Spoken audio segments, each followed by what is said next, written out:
Assalamualaikum warahmatullahi wabarakatuh. Bayangkan jika di tanah Aceh yang kita kenal hari ini sebagai Serambi Mekah, pernah berdiri sebuah kerajaan Hindu dengan kisah-kisah mirip Ramayana dan Rawana. Benarkah sebelum datangnya Islam, pengaruh Hindu dan Buddha telah mengakar kuat di bumi Aceh? Atau itu hanya mitos yang hidup di balik hikayat dan nama-nama tua seperti Indrapuri dan Indrapurwa? Di video ini, kita akan menyusuri jejak-jejak samar masa lalu, menyingkap tabir sejarah yang terlupakan, dan menelusuri apakah benar Aceh pernah menjadi tanah para raja Hindu. Namun, sebelum kita mulai masuk ke ceritanya, jangan lupa untuk tekan like, komen, share dan subscribe channel ini agar semakin semangat dalam memberikan informasi dan edukatif lainnya seputar Aceh, dan jangan lupa juga ya, aktifkan lonceng notifikasinya, supaya kalian tidak ketinggalan video-video terbaru dari Aceh History. Salah satu catatan penting yang berasal dari sumber Tionghoa menyebutkan bahwa pada tahun 132 Masehi, datanglah sebuah utusan dari kerajaan bernama Yetiao ke negeri Tiongkok. Utusan tersebut datang membawa apa yang oleh pihak Tiongkok disebut sebagai upeti, sebuah tanda hubungan diplomatik yang lazim dilakukan antar negara atau antar kerajaan di masa lampau. Nama Yetiao sendiri menarik untuk dikaji lebih dalam. Jika dilihat dari sudut pandang linguistik dan filologi, Yetiao tampaknya merupakan representasi fonetik dari kata Sanskerta, Yawadwipa, sebuah istilah yang berarti Pulau Jawa.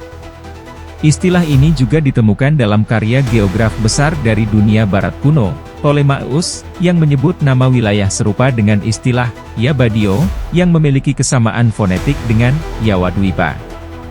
Kemiripan-kemiripan ini membuka kemungkinan besar bahwa yang dimaksud oleh semua catatan tersebut adalah kawasan Nusantara, khususnya Pulau Jawa, dan menandakan bahwa sejak abad pertama hingga kedua Masehi, telah terjadi interaksi antar bangsa yang cukup intens di wilayah ini. Dengan demikian, dapat dikatakan bahwa permulaan sejarah Indonesia, dalam konteks hubungan internasional dan pengaruh kebudayaan asing seperti Hindu, dapat ditelusuri setidaknya sejak abad kedua Masehi. Namun, hal ini jangan sampai menimbulkan kesalahpahaman bahwa sebelum kedatangan bangsa atau budaya asing, masyarakat yang mendiami Kepulauan Nusantara berada dalam kondisi tanpa peradaban. Justru sebaliknya, bukti-bukti arkeologis dan etnohistoris menunjukkan bahwa jauh sebelum pengaruh India masuk, masyarakat Indonesia telah mengembangkan kebudayaan yang kompleks dan khas, dengan sistem sosial, kepercayaan, serta teknologi yang berkembang sesuai dengan kondisi geografis dan ekologi setempat. Penting untuk disadari bahwa masyarakat pra-Hindu di Indonesia bukanlah masyarakat yang liar dalam pengertian yang seringkali dipakai secara keliru oleh para penulis kolonial atau orientalis. Sebagai contoh, dalam buku Geschiedenis van Nederlands-Indië, diingatkan akan kesalahan besar dalam menyebut bangsa Hindu sebagai pembawa peradaban ke Indonesia, seolah-olah sebelumnya masyarakat Indonesia hidup dalam keadaan primitif, telanjang, dan tanpa tatanan sosial layaknya hewan liar. Pandangan seperti ini tidak hanya menyesatkan, tetapi juga merendahkan martabat sejarah bangsa sendiri. Sejarah mencatat bahwa masyarakat Nusantara telah memiliki sistem pertanian yang canggih, terutama sistem persawahan yang mengandalkan irigasi, sesuatu yang membutuhkan pengetahuan teknis dan organisasi sosial. Mereka juga telah mengenal sistem astronomi dasar untuk pertanian dan ritual, sistem kalender lokal, serta teknologi maritim yang memungkinkan mereka melakukan pelayaran jarak jauh melintasi lautan luas. Bahkan beberapa tradisi lisan dan artefak menunjukkan adanya sistem kepercayaan dan pemujaan roh nenek moyang yang terorganisasi, yang merupakan bagian dari struktur religius dan sosial yang kompleks. Maka dari itu, narasi bahwa kedatangan pengaruh Hindu merupakan awal dari kebudayaan Indonesia harus direvisi. Yang benar adalah bahwa pengaruh India memperkaya kebudayaan yang telah ada, bukan menggantikannya. Kebudayaan lokal bertransformasi melalui proses akulturasi dan sinkretisme, menciptakan entitas budaya baru yang khas Nusantara, bukan sekadar tiruan dari kebudayaan India. Kesimpulannya, Indonesia bukanlah tanah kosong budaya yang kemudian diisi oleh peradaban luar. Sebaliknya, ia adalah tanah yang telah lama hidup dan berkembang dengan kebudayaannya sendiri, dan kedatangan bangsa asing hanyalah salah satu bab dari perjalanan panjang peradaban yang sudah ada. Dalam memahami sejarah kita, penting untuk melihat dengan kacamata yang adil dan kontekstual, agar kita tidak terperangkap dalam narasi yang dibentuk oleh dominasi kolonial atau penulisan sejarah yang bias. Meskipun banyak pendapat yang menyatakan bahwa kebudayaan Hindu telah berkembang di Indonesia sejak kedatangan bangsa-bangsa dari India, sejatinya anggapan tersebut masih membutuhkan banyak bahan pendukung dan penelitian tambahan untuk dapat ditegaskan secara ilmiah. Fakta-fakta arkeologis dan epigrafis yang telah ditemukan sejauh ini belum sepenuhnya mengindikasikan penyebaran budaya Hindu yang sistematis sebelum abad ke-4 Masehi. Namun, yang dapat dipastikan berdasarkan bukti konkret adalah bahwa unsur-unsur budaya Hindu benar-benar mulai masuk dan membaur dalam kehidupan masyarakat Nusantara paling tidak setelah memasuki abad ke-4 Masehi. Salah satu bukti awal dan paling penting mengenai hal ini ditemukan di wilayah Kutai, Kalimantan Timur. Di Muara Kaman, yang terletak beberapa ratus kilometer ke hulu dari Sungai Mahakam, para arkeolog berhasil menemukan 4 buah prasasti batu yang ditulis dalam aksara Pallawa dan menggunakan bahasa Sanskerta, 2 ciri khas utama kebudayaan India kuno. Tulisan-tulisan ini bukan sekadar ukiran biasa, melainkan dokumen sejarah yang mencatat keberadaan sebuah kerajaan awal yang pernah berdiri di kawasan tersebut, di bawah kekuasaan seorang raja bernama Mulawarman. Dalam prasasti itu juga disebutkan ayahanda Mulawarman, yaitu Aswawarman, dan kakeknya, seorang tokoh bernama Kudungga. Menariknya, dari nama Kudungga ini para sejarawan menyimpulkan bahwa ia sangat mungkin adalah seorang tokoh pribumi asli Indonesia, bukan berasal dari India. Nama tersebut tidak memiliki akar dalam bahasa Sanskerta, dan karenanya besar kemungkinan ia merupakan bagian dari masyarakat lokal yang kemudian mengalami proses Indianisasi, yakni asimilasi kebudayaan lokal dengan kebudayaan India, melalui pengaruh agama, bahasa, dan sistem pemerintahan. Hal ini menandakan bahwa meskipun unsur budaya India telah masuk, masyarakat lokal tetap menjadi pelaku utama dalam membentuk struktur kerajaan dan kebudayaannya sendiri, tanpa sepenuhnya kehilangan jati diri. Penggunaan aksara Pallawa dan bahasa Sanskerta dalam prasasti Kutai merupakan bukti konkret bahwa pengaruh budaya Hindu tidak datang secara paksa, melainkan melalui proses adaptasi yang cermat. Prasasti itu juga mencerminkan penghormatan tinggi terhadap leluhur, konsep karma, dan sistem kepercayaan Hindu, sekaligus mencatat peristiwa penting seperti pemberian sedekah atau hadiah kepada kaum Brahmana, hal yang umum dijumpai dalam tradisi Hindu. Namun, penting ditekankan bahwa bentuk penyampaian nilai-nilai ini sudah melebur dalam konteks lokal yang unik, menjadikan hasilnya sebagai bagian dari mozaik budaya Indonesia yang orisinal. Sementara itu, di Pulau Jawa, tepatnya di daerah aliran Sungai Citarum, Jawa Barat, ditemukan bukti arkeologis lain yang memperkuat pemahaman kita tentang perkembangan awal pengaruh Hindu di Nusantara. Di kawasan tersebut, prasasti-prasasti yang berasal dari pertengahan abad ke-5 mengungkap keberadaan sebuah kerajaan bernama Tarumanagara. Raja paling terkenal dari kerajaan ini adalah Purnawarman, yang dikenal sebagai penguasa yang bijaksana dan mampu memimpin dengan kebijakan yang mencerminkan nilai-nilai kearifan lokal dan pengaruh luar yang harmonis. Salah satu prasasti yang paling mengesankan dari masa pemerintahan Purnawarman, adalah yang menggambarkan keberhasilan proyek penggalian kanal sepanjang 15 km dalam waktu hanya 21 hari.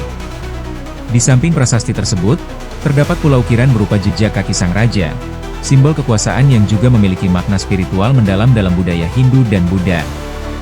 Namun, capaian teknik pengairan ini tidak dapat serta-merta dikaitkan sebagai hasil dari kebudayaan India semata. Justru sebaliknya, jika menilik latar belakang masyarakat Indonesia yang sejak ratusan bahkan ribuan tahun sebelumnya telah ahli dalam teknik pertanian dan irigasi sawah, maka keberhasilan proyek tersebut lebih tepat dilihat sebagai prestasi lokal yang menunjukkan tingkat kemajuan teknologi dan organisasi masyarakat pribumi. Tradisi pertanian di Nusantara tidaklah dimulai pada saat masuknya Hindu, melainkan telah berakar jauh sebelumnya. Sistem irigasi, pola tanam musiman, dan struktur sosial masyarakat agraris telah terbentuk dengan baik bahkan sebelum adanya pengaruh luar.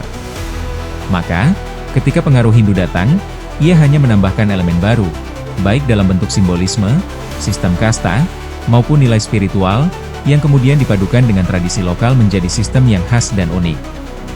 Hal ini merupakan bukti betapa kuat dan fleksibelnya budaya lokal Indonesia dalam menghadapi dan mengolah pengaruh asing, bukan sekadar menjadi penerima pasif. Dari fakta-fakta tersebut, dapat disimpulkan bahwa proses masuk dan berkembangnya pengaruh Hindu di Indonesia adalah hasil dari interaksi dinamis antara budaya lokal dengan budaya luar. Tidak ada dominasi sepihak, melainkan sebuah proses saling memperkaya. Oleh karena itu, penting untuk menghindari pandangan yang menyederhanakan sejarah sebagai cerita tentang kedatangan peradaban dari luar, karena kenyataannya, masyarakat Indonesia telah memiliki fondasi budaya yang kuat jauh sebelum itu. Sejarah mencatat bahwa bangsa kita bukan sekadar pelataran yang diisi oleh peradaban luar, tetapi adalah subjek aktif yang turut membentuk arus sejarah dengan cara yang mandiri dan kreatif. Maka dari itu, dalam mempelajari sejarah awal kebudayaan Indonesia, kita harus selalu mengedepankan pendekatan yang berimbang dan mengakui peran besar nenek moyang kita sebagai pencipta, bukan hanya penerima budaya. Sebagaimana telah diuraikan sebelumnya, bukti-bukti arkeologis mengenai masuknya kebudayaan Hindu ke Nusantara baru secara nyata dapat ditelusuri sejak menjelang akhir abad ke-4 Masehi. Bahkan, hingga saat ini, bukti-bukti tersebut secara spesifik hanya ditemukan di dua lokasi utama, Kutai di Kalimantan Timur dan Tarumanagara di Jawa Barat. Kedua situs ini memberikan gambaran cukup jelas tentang proses awal Indianisasi di Indonesia, namun pada saat yang sama juga menyisakan pertanyaan besar tentang wilayah-wilayah lain di Nusantara yang secara geografis justru lebih dekat ke India, seperti Aceh. Aceh, yang terletak di ujung barat Kepulauan Indonesia, memiliki posisi strategis dalam jalur pelayaran dan perdagangan kuno antara India dan kawasan Asia Tenggara. Letaknya yang hanya dipisahkan oleh Samudera Hindia dari anak benua India menjadikan kawasan ini titik persinggahan alami bagi kapal-kapal dagang, bahkan sejak zaman sebelum Masehi. Maka muncul pertanyaan yang logis, mengapa tidak ditemukan bukti konkret tentang pengaruh Hindu di Aceh seperti di Kutai atau Taruma? Apakah wilayah ini hanya dilintasi oleh kapal-kapal dagang India tanpa pernah menjadi tempat penyebaran budaya Hindu? Untuk menjawab pertanyaan ini, kita perlu memahami bahwa pada masa itu, pelayaran dilakukan dengan kapal layar yang sangat bergantung pada arah angin musiman. Jalur pelayaran dari India ke Nusantara akan secara alami mengarah ke wilayah-wilayah barat Indonesia, seperti pesisir barat Sumatera, termasuk Aceh. Dalam konteks ini, kecil kemungkinan bahwa Aceh hanya menjadi titik lintasan semata. Lebih logis untuk mengasumsikan bahwa wilayah ini telah menjadi bagian dari jaringan pelayaran dan perdagangan internasional sejak dini, yang tentu memungkinkan terjadinya kontak budaya dan pertukaran nilai-nilai, termasuk unsur-unsur dari Hinduisme. Salah satu sarjana barat yang memberikan perhatian khusus terhadap sejarah dan kebudayaan Aceh adalah Dr. Christiaan Snouckhoorgroenje.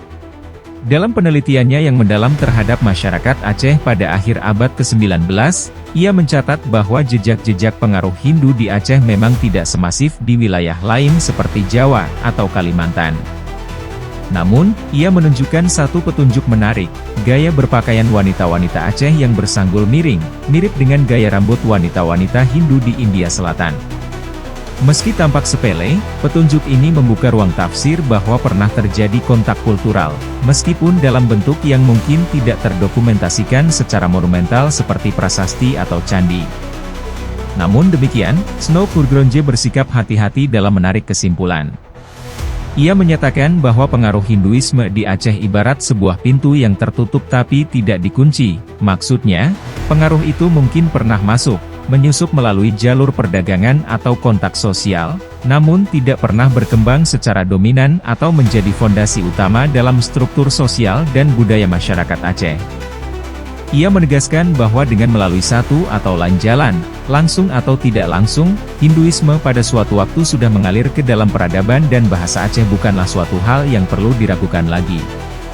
Meskipun bukti-bukti historis dan adat istiadat yang mendukungnya kini sudah samar atau sulit ditelusuri, pengaruh itu pernah hadir. Lebih lanjut, Snook juga mencatat bahwa hubungan antara masyarakat Aceh dengan India tidak berhenti pada masa Hindu-Buddha, tetapi justru berlanjut dan berkembang lebih kuat pada masa masuknya Islam. Aceh bahkan menjadi salah satu pusat penting penyebaran Islam di Asia Tenggara, dan peranannya sebagai penghubung antara dunia Islam dan Nusantara menjadi semakin menonjol. Ini memberikan pemahaman bahwa Aceh telah memainkan peran sentral dalam lintas sejarah yang panjang, dan tidak pernah benar-benar terputus dari dinamika kebudayaan dan intelektual dunia luar. Dengan demikian, Walaupun bukti-bukti material tentang pengaruh Hindu di Aceh tidak ditemukan sebesar atau seterang di tempat lain, kita tidak bisa menafikan bahwa kontak budaya itu pernah terjadi. Aceh, dengan letaknya yang strategis, telah menjadi simpul penting dalam jaringan interaksi budaya lintas benua, dan justru dari posisi inilah kita dapat memahami bahwa sejarah tidak selalu tercatat dalam bentuk prasasti dan bangunan, melainkan juga dalam perubahan gaya hidup, bahasa, dan cara berpikir masyarakat. Penelitian lebih lanjut tentu diperlukan untuk menggali kemungkinan-kemungkinan baru. Siapa tahu, di balik tanah Aceh yang masih belum seluruhnya tergali oleh arkeolog, tersembunyi artefak-artefak masa lalu yang menunggu untuk mengungkap kisah peradaban yang terlupakan. Apa yang kita miliki saat ini hanyalah potongan-potongan mozaik, dan tugas generasi kini adalah menyusunnya kembali agar narasi sejarah bangsa ini menjadi lebih utuh dan berimbang. Pada penghujung abad ke-19, ketika wilayah Aceh masih berada dalam pusaran dinamika politik dan kebudayaan yang rumit, seorang dokter Belanda bernama Dr. Julius Jacobs, yang bertugas di Aceh sejak tahun 1878, mencatat pengamatannya yang penting mengenai jejak-jejak pengaruh Hindu di tengah masyarakat Aceh. Dalam tulisannya, ia mengungkap bahwa pengaruh budaya Hindu terhadap penduduk asli Aceh tidak hanya sekadar dugaan, melainkan dapat diteguhkan melalui bukti linguistik, yakni pemakaian nama-nama tempat dalam bahasa Aceh yang ternyata berasal dari istilah-istilah Sanskerta. Menurut Jacobs, hal ini menunjukkan bahwa pengaruh Hindu telah meresap dalam struktur bahasa dan pemahaman masyarakat Aceh, bahkan jauh sebelum datangnya Islam. Ia juga menambahkan bahwa tak dapat disangkal, adat istiadat masyarakat Aceh pun memperlihatkan jejak kuat dari budaya Hindu yang pernah berjaya di wilayah tersebut. Ini menjadi semakin masuk akal bila mengingat bahwa kerajaan-kerajaan bercorak Hindu telah berdiri di Aceh dan bertahan hingga pertengahan pertama abad ke-16. Saat itulah kekuatan Islam mulai tumbuh dan secara perlahan menggantikan posisi Hindu, menyebarkan simbol-simbol agama baru, bulan sabit, di atas reruntuhan budaya lama yang sebelumnya mengakar kuat.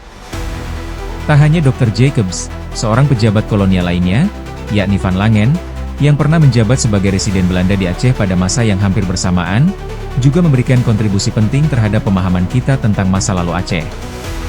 Dalam hasil studinya yang mendalam, ia menyoroti betapa banyaknya kosakata dalam bahasa Aceh yang berasal dari bahasa Sanskerta.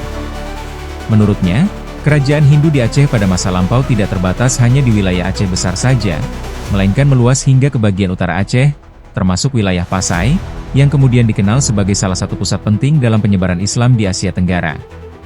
Van Langen bahkan menyebut adanya temuan arkeologis berupa kuburan-kuburan yang diakini berasal dari masa Hindu. Salah satunya terletak di Sematang Dora, dekat Kuala Bate ke Ureuda di wilayah Pidi. Temuan ini memberikan indikasi kuat bahwa pengaruh Hindu tidak hanya terbatas pada pusat-pusat kerajaan, tetapi juga menjangkau daerah-daerah pedalaman yang kini tidak lagi ramai diperbincangkan dalam narasi sejarah populer. Namun, seperti biasa dalam dunia arkeologi dan sejarah, satu temuan selalu memunculkan pertanyaan baru. Dalam hal ini, muncul keraguan, apakah benar kuburan-kuburan itu merupakan tempat persemayaman jenazah penganut Hindu? Bukankah dalam tradisi Hindu klasik dikenal praktik pembakaran jenazah, antiesti? Jika demikian, bagaimana menjelaskan keberadaan kuburan-kuburan itu? Pertanyaan tersebut menggambarkan betapa rumitnya proses pelacakan sejarah budaya yang telah bercampur dan berlapis selama berabad-abad. Namun Van Langen tidak berhenti pada aspek arkeologi saja. Ia juga menelusuri jalur penyebaran budaya Hindu ke Aceh melalui pendekatan linguistik dan etnologis. Ia menyatakan bahwa sangat mungkin migrasi orang-orang Hindu pada masa lampau telah mencapai pantai utara Aceh. Menariknya, Van Langen percaya bahwa jalur penyebaran tersebut bukan langsung dari India, melainkan melalui wilayah yang ia sebut sebagai Hindia Belakang atau yang kini dikenal sebagai kawasan Indochina, meliputi Vietnam, Laos, dan Kamboja. Dari penelusuran ini, ia menemukan petunjuk akan adanya pengaruh budaya Champa, sebuah kerajaan maritim bercorak Hindu-Buddha yang dahulu pernah berjaya di wilayah Vietnam Tengah. Istilah-istilah dalam bahasa Aceh yang memiliki kemiripan dengan bahasa Champa menjadi bukti bahwa pertukaran budaya antara kedua kawasan itu pernah terjadi. Champa sendiri memiliki hubungan erat dengan India, dan sangat aktif dalam perdagangan maritim, sehingga bisa saja menjadi perantara dalam penyebaran kebudayaan Hindu ke Aceh. Penjelasan Van Langen juga menunjukkan bahwa pengaruh Sanskerta tidak terbatas pada bahasa Aceh saja. Dalam kenyataannya, hampir seluruh bahasa daerah di Indonesia, termasuk bahasa Melayu, Jawa, Bali, dan Bugis, mengandung ribuan kosakata yang berasal dari Sanskerta. Ini menandakan bahwa proses Indianisasi di Nusantara telah berjalan dengan sangat luas dan mendalam, meskipun tidak selalu dibarengi dengan pendirian kerajaan atau bangunan monumental. Dengan demikian, walaupun Aceh mungkin tidak menyimpan banyak peninggalan fisik berupa candi atau prasasti Hindu seperti di Jawa dan Bali, bukan berarti wilayah ini steril dari pengaruh India. Sebaliknya, budaya Aceh telah menyerap unsur-unsur tersebut, meleburkannya ke dalam tradisi lokal, dan kemudian menyusun identitas khasnya sendiri. Proses ini berlangsung secara alamiah seiring dengan perkembangan sejarah, sebelum akhirnya dilanjutkan oleh arus Islamisasi yang datang kemudian dan memberi warna baru pada struktur sosial dan religius masyarakat Aceh. Melalui catatan para peneliti seperti Dr. Julius Jacobs dan Van Langen, kita diajak untuk melihat sejarah Aceh dari sudut pandang yang lebih dalam, bukan hanya sebagai wilayah yang penuh konflik, atau hanya dikenal dalam konteks Islam, melainkan sebagai ruang budaya yang dinamis, terbuka terhadap pengaruh luar, dan selalu mampu bertransformasi sesuai dengan zaman. Sebagaimana telah disinggung sebelumnya, salah satu ciri khas yang menarik perhatian dalam masyarakat Aceh adalah ragam warna kulit penduduknya yang cenderung lebih gelap dibandingkan dengan kelompok etnis lain di Nusantara. Dalam konteks sejarah migrasi manusia, hal ini sebenarnya bukanlah sebuah keanehan, melainkan jejak nyata dari proses panjang percampuran etnis dan budaya yang terjadi selama berabad-abad. Jika kita menelusuri lebih jauh ke belakang, kita menemukan bahwa wilayah Aceh sejak dahulu telah menjadi pintu gerbang pertemuan budaya, tempat bertemunya berbagai bangsa yang datang dari arah barat dan utara. Salah satu jalur penting migrasi masa lampau adalah dari daratan Indochina, yang membawa kelompok-kelompok manusia berkulit kehitaman ke wilayah-wilayah pesisir barat Nusantara, termasuk Aceh. Warna kulit ini merupakan ciri umum dari masyarakat Austroasiatik dan Austronesia awal, yang kemudian menetap di kawasan ini dan membentuk komunitas awal sebelum datangnya pengaruh luar. Namun perubahan paling signifikan dalam komposisi etnis penduduk Aceh justru terjadi setelah masuknya Islam, terutama sejak abad ke-13 hingga seterusnya. Seiring dengan berkembangnya Aceh sebagai pusat penting dalam jaringan perdagangan dan dakwah Islam internasional, wilayah ini pun menjadi tujuan para saudagar dan pelancong Muslim dari berbagai penjuru dunia.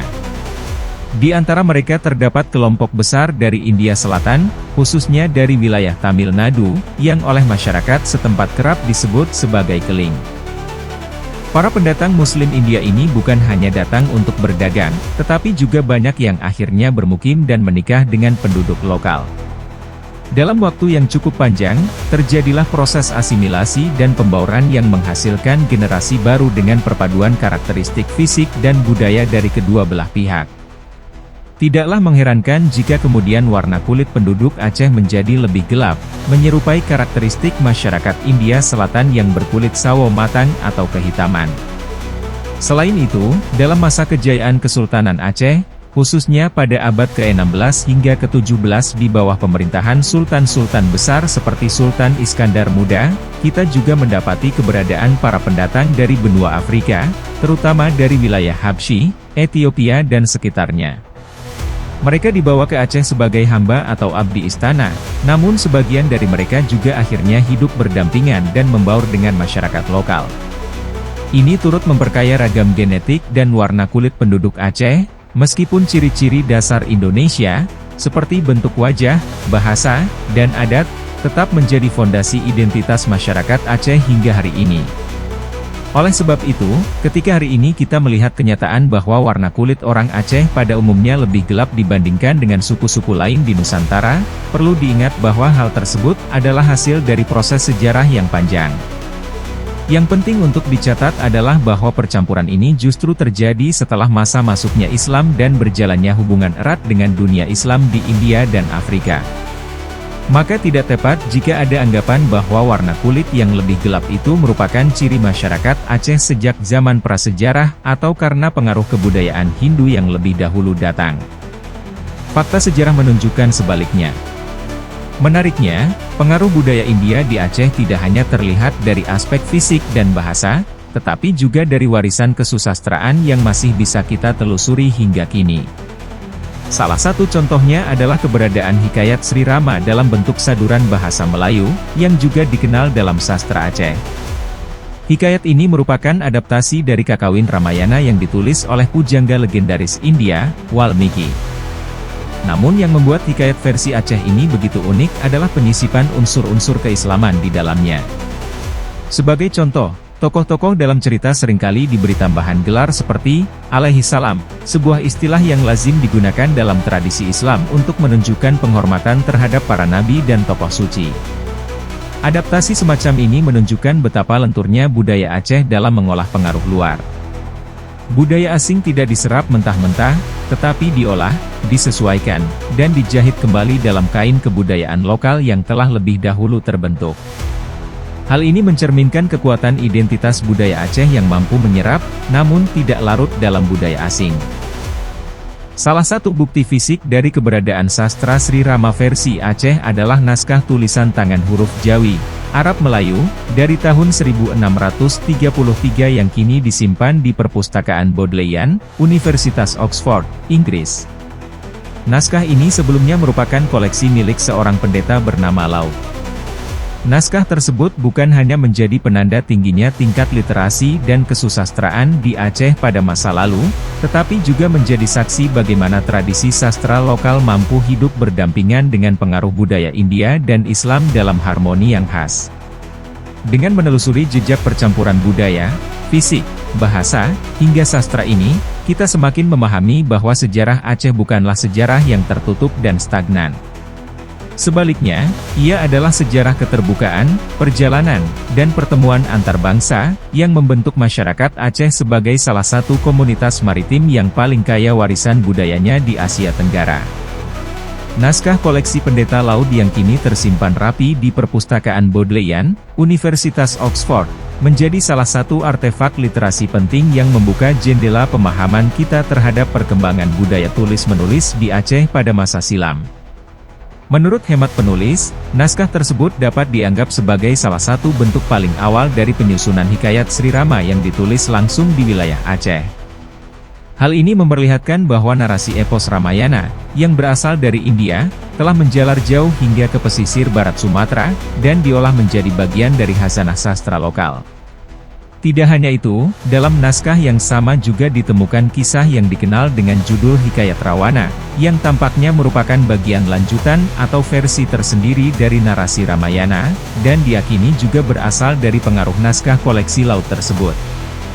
Kedua versi ini, baik yang dikenal sebagai versi Aceh maupun versi Melayu, memiliki keunikan tersendiri karena mengandung unsur-unsur lokal yang disesuaikan dengan nilai-nilai budaya dan agama masyarakat pada saat itu. Dalam beberapa bagiannya, terlihat dengan jelas penyisipan nilai-nilai Islam, seperti penggunaan istilah alaihi salam, yang menunjukkan bahwa karya sastra ini telah mengalami proses islamisasi seiring perkembangan zaman. Namun yang menarik, hikayat-hikayat tersebut rupanya telah menimbulkan kesalahpahaman, atau bahkan mitos di kalangan sebagian masyarakat. Banyak yang beranggapan bahwa kisah dalam hikayat Sri Rama dan hikayat Rawana mencerminkan sejarah nyata Aceh.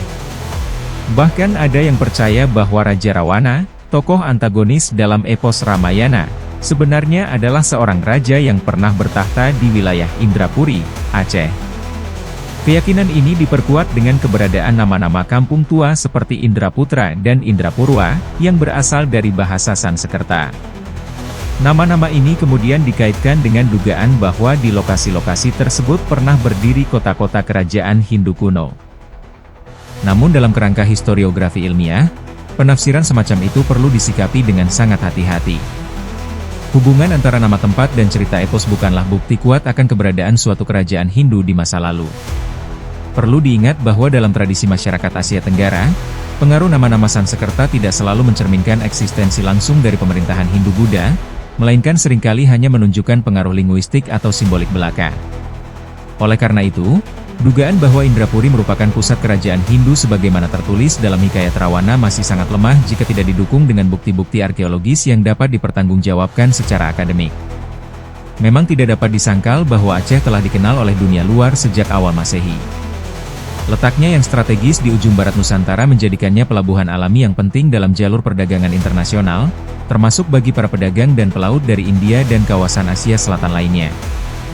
Dalam konteks ini, Sangat mungkin bahwa masyarakat Hindu atau Buddha dari India telah mengenal dan bahkan pernah singgah di Aceh pada awal abad pertama Masehi. Dengan kemampuan navigasi mereka yang cukup maju, serta kebiasaan menumpang kapal-kapal niaga milik bangsa Indonesia, Arab, maupun Parsi, kedatangan mereka bukanlah sesuatu yang mengherankan. Akan tetapi, jika kita berbicara tentang keberadaan suatu kepercayaan Hindu yang benar-benar mengakar atau bahkan sebuah kerajaan Hindu yang secara resmi berdiri di Aceh dan berperan dalam membentuk struktur sosial budaya masyarakat setempat, maka pernyataan tersebut masih memerlukan pembuktian yang lebih serius dan komprehensif. Sejauh ini, belum ditemukan bukti arkeologis atau dokumen sejarah lokal yang kuat untuk mendukung klaim tersebut. Salah satu aspek penting yang perlu dipertimbangkan dalam hal ini adalah skala kedatangan komunitas Hindu ke Aceh pada masa lampau. Apakah mereka datang dalam rombongan besar dengan tujuan menetap dan membangun komunitas yang solid, ataukah mereka hanya datang dalam kelompok-kelompok kecil yang kemudian melebur secara alami ke dalam masyarakat lokal? Jika yang terjadi adalah kedatangan dalam skala besar, maka logikanya mereka akan membawa serta modal budaya, material, dan spiritual yang cukup untuk menciptakan dampak yang jelas terhadap perkembangan kebudayaan setempat. Ini akan tampak dalam bentuk peninggalan bangunan ibadah, prasasti, sistem pemerintahan, hingga tradisi lisan dan tertulis yang terstruktur. Sebaliknya, apabila kedatangan mereka bersifat sporadis dan dalam kelompok kecil, maka lebih mungkin mereka akan berbaur dan menyesuaikan diri dengan norma-norma masyarakat yang sudah ada, tanpa menciptakan dominasi budaya yang berarti. Dalam kondisi seperti ini, unsur-unsur Hindu atau Buddha mungkin hanya akan bertahan dalam bentuk kata serapan, seni, atau cerita rakyat, bukan dalam struktur kebudayaan atau kekuasaan yang dominan. Karena itulah, narasi yang menyebut bahwa Aceh pernah diperintah oleh kerajaan Hindu yang besar dan berpengaruh, sebagaimana kerajaan Kutai atau Tarumanagara, masih perlu ditelaah lebih lanjut secara ilmiah. Penelitian arkeologis, epigrafis, dan linguistik yang mendalam sangat dibutuhkan untuk memverifikasi berbagai dugaan tersebut.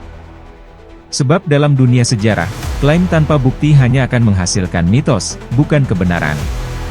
Dengan demikian, sangat penting untuk memisahkan antara narasi sastra dan fakta sejarah. Hikayat Sri Rama dan Hikayat Rawana, meskipun memiliki nilai sastra yang tinggi dan menjadi bagian dari warisan budaya Aceh, tidak dapat secara otomatis dianggap sebagai catatan sejarah faktual mengenai raja-raja atau kerajaan-kerajaan yang pernah berdiri di wilayah ini. Pengaruh Hindu dan Buddha memang pernah menyentuh permukaan budaya Aceh, namun untuk menyimpulkan bahwa mereka pernah mengakar dan mendominasi sepenuhnya, kita masih harus menunggu hasil penelitian yang lebih kuat dan menyeluruh. Cerita-cerita seperti Hikayat Sri Rama dan Rawana memang menyimpan keindahan sastra, tapi apakah itu cukup untuk mengatakan bahwa pernah ada kerajaan Hindu di Aceh? Tanpa bukti arkeologis yang kuat, kita masih berjalan di antara legenda dan kenyataan. Namun satu hal yang pasti, jejak pengaruh India pernah menyapa tanah Aceh, menyisakan kisah-kisah yang kini menjadi bagian dari misteri sejarah kita. Terima kasih sudah menonton video ini. Jika Anda merasa kisah sejarah seperti ini penting untuk dipahami lebih dalam, jangan lupa untuk like, komen, share dan subscribe. Bagikan video ini kepada teman-teman Anda agar semakin banyak yang mengetahui kisah-kisah tersembunyi dari masa lalu Nusantara. Sampai jumpa di episode berikutnya. Wassalamualaikum warahmatullahi wabarakatuh.